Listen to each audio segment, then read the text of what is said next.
SK classes के YouTube channel में आपका स्वागत है। लिए स्टूडेंट, अब आपके सामने कक्षा 11वीं वार्षिक परीक्षा फिजिक्स का पेपर हो चुका है। इसका फुल सोल्यूशन लेकर के आ चुका हूं।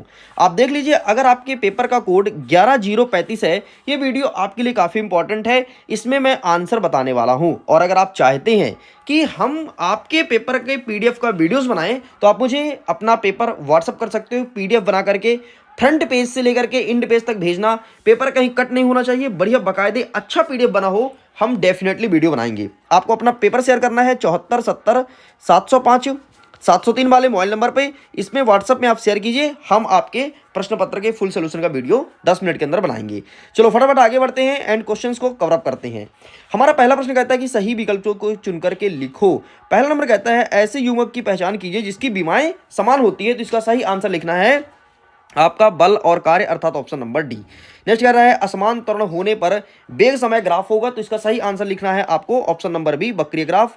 तीसरा नंबर कहता है कि 1 किलोग्राम द्रव्यमान की एक वस्तु को पृथ्वी के गुरुत्व बल के विरुद्ध 1 मीटर ऊपर उठाने पर कितना कार्य करना पड़ता है। तो 9.8 जूल करना पड़ता है। नेक्स्ट कह रहा है कि रुद्रोष्म प्रक्रिया में निम्नांकित में कौन सी राशि स्थिर रहती है। तो यहां पर आपको लिखना है ऊष्मा की मात्रा, अर्थात ऑप्शन नंबर डी। आपका 5वां नंबर कहता है यदि एक वस्तु नियत चाल से गतिशील तथा इसकी कौन सी गति का त्वरण संभव है। तो यहां पर आपको लिखना है वृत्तीय गति, option number C. And next 6वां नंबर कह रहा है कि कौन सा अभिकेंद्रित त्वरण का सूत्र नहीं है। तो यहां पर आपको लिखना है v² × r, अर्थात ऑप्शन नंबर सी। आगे बढ़ते हैं। सेम क्वेश्चन इंग्लिश में अवेलेबल है। इंग्लिश मीडियम के स्टूडेंट्स इंग्लिश में क्वेश्चन देखिए, आंसर मैं बता दिया हूं। हमारा प्रश्न क्रमांक 2 कह रहा है कि उचित शब्दों के द्वारा रिक्त स्थान की पूर्ति करना है। पहला नंबर कहता है ताप में वृद्धि करने पर पदार्थ की प्रत्यस्थता डैश डैश डैश। तो क्या होता है, तो प्रत्यस्थता हमेशा घटती है। तो आपको यहां पर लिखना है घटती है। नेक्स्ट कहता है कि बर्फ की गलन की गुप्त ऊष्मा डैश डैश डैश कैलोरी है। तो 80 कैलोरी है। नेक्स्ट कह रहा है कि प्रक्षेप का पथ डैश डैश होता है। तो प्रक्षेप का पथ परवलय होता है। और इस चीज को मैंने बहुत अच्छे से मेंशन भी किया था। नेक्स्ट कहता है कि परावर्ती बल द्वारा किया गया कार्य डैश डैश डैश में परिवर्तन के बराबर होता है। तो गतिज परिवर्तन के बराबर होता है, गतिज ऊर्जक परिवर्तन के बराबर होता है। ठीक है। नेक्स्ट कहता है भूमध्य रेखा पर किसी वस्तु का भार ध्रुवों पर उसी वस्तु के भार से डैश डैश डैश होता है। तो कम होता है। नेक्स्ट क्या लिखा है, नेक्स्ट क्या कहता है कि किसी तरल के प्रवाह का वह न्यूनतम वेग जहां तक उसका प्रवाह धारा रेखीय प्रवाह रहता है डैश डैश डैश वेग कहलाता है, जिसे कहते हैं आलोचक वेग। क्या कहते हैं, आलोचक वेग। ठीक है। चलो आगे बढ़ते हैं। नेक्स्ट प्रश्न क्रमांक 3 कह रहा है कि सत्य असत्य बताओ। आइए फटाफट हम सही गलत का उत्तर देते हैं। पहला नंबर कहता है कि किसी स्थान पर गुरुत्वीय त्वरण का मान वस्तु के द्रव्यमान के अनुक्रमानुपाती होता है। गलत हो जाएगा। ध्वनि के व्यतिकरण में दोनों तरंग कलाबद्ध होनी चाहिए। बिल्कुल सही हो जाएगा। नेक्स्ट कहता है कि 0 डिग्री ताप पर बर्फ की ऊष्मा 0 डिग्री पर समान मात्रा में पानी की ऊष्मा से अधिक होती है। यह आपका गलत हो जाएगा। नेक्स्ट कह रहा है कि ऊष्मा को पूर्ण रूप से कार्य में परिवर्तित करना असंभव है। बिल्कुल सही है। नेक्स्ट कह रहा है कि एक द्विपरमाणविक गैसों में अणु में केवल स्थानांतरित गति होती है। ये आपका गलत हो जाएगा। इस प्रकार से आपका पहला, तीसरा और 5वां गलत है, बाकी सही है।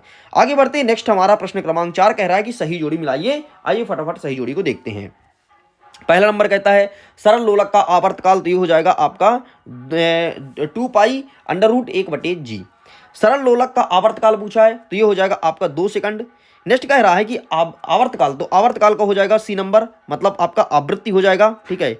यहां पर कुछ गड़बड़ है भाई, यहां पर आवर्तकाल का भी आप सेकंड लगा दो, सी होना चाहिए। ठीक है। नेक्स्ट कह रहा है कि आवृत्ति, तो आवृत्ति का आपका हर्ट्ज हो जाएगा, ए नंबर। नेक्स्ट कहता है कि पृथ्वी की सतह से पलायन वेग, तो ये हो जाएगा आपका ये वाला। ठीक है। 2gr अंडर के अंदर है। नेक्स्ट कहता है कक्षीय चाल, तो इसका सही आंसर हो जाएगा √gr। इस प्रकार से होता है कंप्लीट। आगे बढ़ते हैं। एक वाक्य में उत्तर देना है। आइए फटाफट इसके आंसर को कवर अप करते हैं। हमारा प्रश्न क्रमांक 1 कह रहा है 2.46 × 10 घात 24 किलोग्राम में सार्थक अंकों की संख्या कितनी है। तो 3 है। नेक्स्ट कहता है कि एक वस्तु वृत्तीय पथ पर समान समय अंतराल में समान दूरी तय करता है। तो बताइए कि वेग एक समान होगा या परावर्ती। तो परावर्ती होगा। नेक्स्ट कह रहा है किसी वस्तु के एक टावर की छत से क्षैतिज दिशा में फेंकने पर उसका पथ कैसा होगा। तो परवलयाकार होगा, मतलब वो इस प्रकार से आएगा, साइन। नेक्स्ट कहता है जब एक वस्तु ऊपर फेंकी जाती है तो ऊर्जा का कौन सा रूप परिवर्तन होता है। तो गतिज ऊर्जा से स्थितिज ऊर्जा में आता है। नेक्स्ट कहता है कि एक गोले के द्रव्यमान केंद्र की स्थिति कहां होती है। तो गोले के केंद्र पर ही उसका द्रव्यमान होता है। ठीक है, इस प्रकार से पूरा पूरा वस्तुनिष्ठ मैं कंप्लीट कर दिया हूं।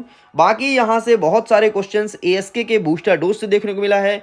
मॉडल प्रश्न पत्र जो मैं अपलोड किया था वहां से आया है। अगर आपने पढ़ा होगा तो डेफिनेटली आज एग्जाम में तबाही मचाई होगी। तो चलिए मैं वीडियो को एंड करता हूं। Thanks for watching, bye bye.